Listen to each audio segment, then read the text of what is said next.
This is pretty crazy stuff. What do you make of what we're seeing at the Louvre?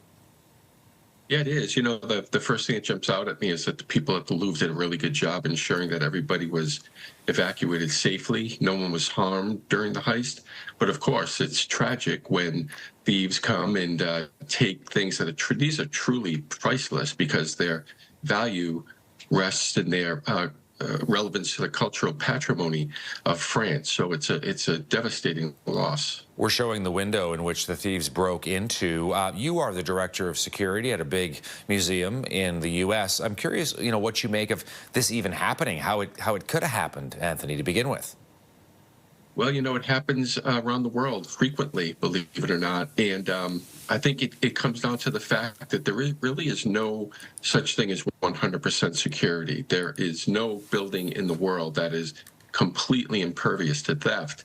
And this is a sad example of that. I think when you look at the image that you're showing now with the truck and the lift and the ladder, it's brazen, of course, but I think passersby probably thought this was normal construction activity at a museum. You don't expect to see this sort of daring theft. So the timing of the theft being around the time the museum opened and perhaps before anybody was in that gallery tells me that perhaps they had some inside information that would be a good time. The influx of people into the building might be some sort of chaos for the security team, but there's a lot of information we don't know yet. The one shining light here, though, as I did read in the French government's press release, that the security personnel were able to stop the thieves from burning one of the vehicles. So perhaps there was some sort of damning forensic evidence left behind. So this could be promising. Obviously, a major embarrassment for the Louvre. I'm curious, in your mind, what you think we're going to see now in terms of trying to track down the jewel thieves, Anthony? I think you begin with the items that were left behind. I know the thieves were forced to leave some tools behind, the vehicle, even finding where this lift came from that they used. These are good starting points. And of course, you have to interview all the employees, and that's very time consuming, but those would be the start points for this. But again, I think there is some promise for some forensic evidence left behind.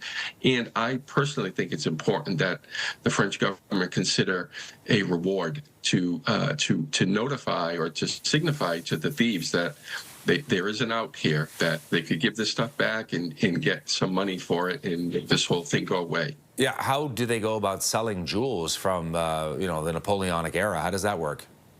You really, I don't think you really can unless you break them up. And that's the biggest fear here. That's why I think the government museum need to get ahead of this and offer a reward. Because when you talk about jewels, it's much different than a masterpiece painting.